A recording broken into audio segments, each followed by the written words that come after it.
जय हिंद दोस्तों।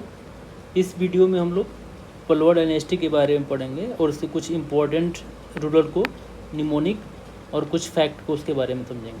तो चलिए हम इसको स्टार्ट करते हैं। पल्लवा जो डायनेस्टी था ना, उसका टाइम पीरियड क्या था? 275 टू 897 AD।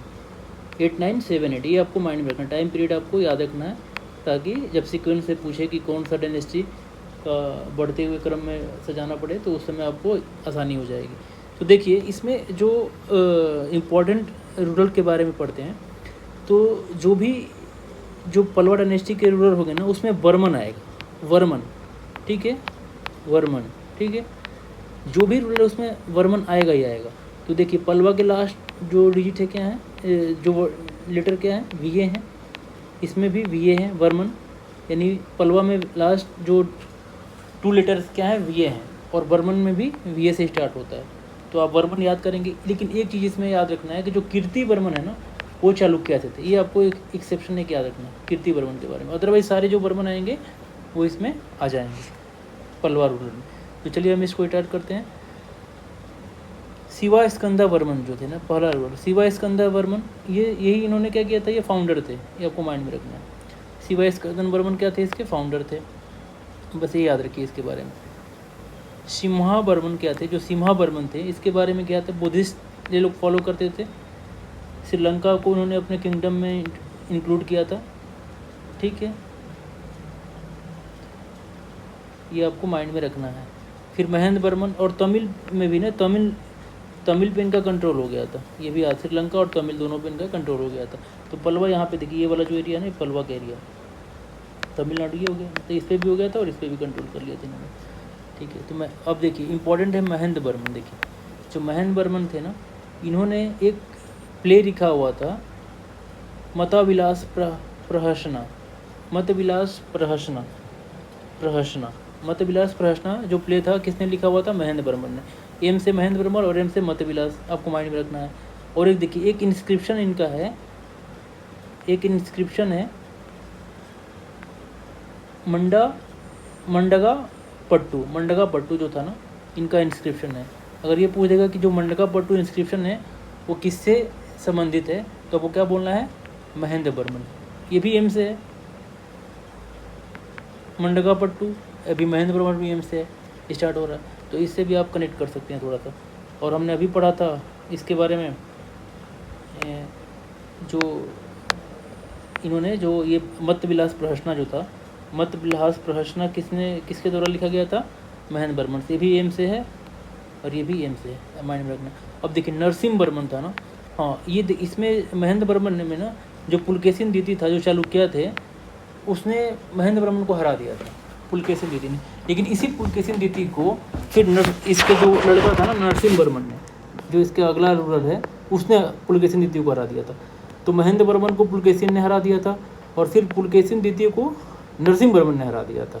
तो उसी को हराने पे इन्होंने क्या लिया था? बतापी कोडा का जो टाइटल मिला था इनको, बतापी कोंडा का, ठीक है। अब ये पूछेगा कि नरसिम्हा बर्मन को बतापी कोडा का टाइटल कैसे मिला था? तो नरसिम्हा बर्मन को हराने के बाद, चालुक्य किंग था पुलकेशिन द्वितीय, सॉरी, नरसिम्हा बर्मन ने पुलकेशिन द्वितीय को हराया था, उसको बतापी कोंड का टाइटल मिल गया था। और इसी पुलकेशिन द्वितीय ने ना महेंद्र बर्मन को हरा दिया था, और इसी पुलकेशिन द्वितीय को फिर उसके लड़के ने, नरसिम्हा बर्मन ने हरा दिया था। ये आपको माइंड में लिंक कर देना। श्रीलंका पे नेवल एक्सपेडिशन किया था इन्होंने, एक्सपेडिशन किया था श्रीलंका पे, ये माइंड में रखना है। तो नरसिम्हा बर्मन इंपॉर्टेंट रूलर है इनको। अब नरसिम्हा बर्मन द्वितीय के बारे में आ जाइए। आल्सो नोन एज राजा सिम्हा, ठीक है, राजा सिम्हा इनका एक उपनाम हो जाएगा।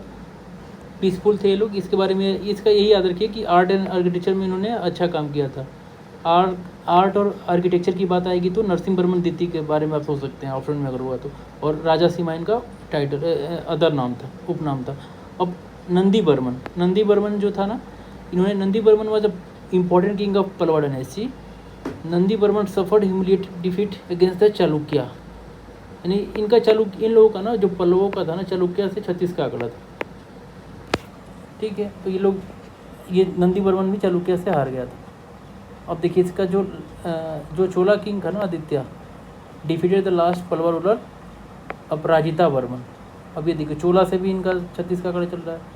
जो आदित्य है ना, अब चोला यहाँ पे होंगे ना, चोला वाला रीजन, ये पल्लवा हो गया, चालुक्य ही साइड हो जाएंगे, तो इनका आपस में इन लोगों का चलता रहता है।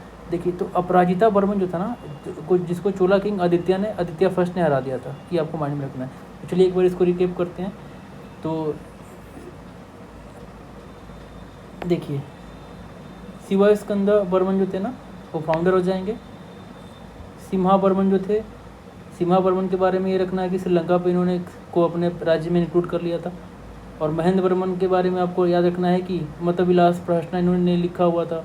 और मंडगा पट्टू जो था ना इंस्क्रिप्शन, ये किससे संबंधित है, तो महेंद्र वर्मन से संबंधित है। और नरसिंह वर्मन प्रथ के बारे में ये लिखना है कि इन्होंने पुलकेशिन द्वितीय को हराया था और इसी से इनको बदापी कोंड का टाइटल मिल गया था। इन्होंने नेवल एक्सपेंशन भी किया था श्रीलंका में। नरसिंह वर्मन के बारे में हम बात कर रहे हैं। अब नरसिंह वर्मन द्वितीय के बारे में क्या है कि इनका उपनाम क्या था, राजसिम्हा था। और ये आर्ट और आर्किटेक्चर में इनका ज़्यादा कंट्रीब्यूशन था नरसिंह वर्मन सेकेंड में। और फर्स्ट में क्या था, पुलकेशिन द्वितीय याद रखना है। फर्स्ट के लिए इसमें द्वितीय आ रहा है, पुलकेशिन द्वितीय। और बदापी कोंडा फर्स्ट को मिला था, बदापी कोंडा सेकंड और फर्स्ट में कन्फ्यूज मत होइएगा, बदापी कोंडा फर्स्ट को मिलता है। नंदी वर्मन के बारे में आपको लिखना है कि चालुक्य ने इनको नंदी वर्मन को हरा दिया था। फिर अपराजित वर्मन के बारे में देखना है कि चोला के किंग आदित्य फर्स्ट ने इनको हरा दिया था। चलिए थैंक यू।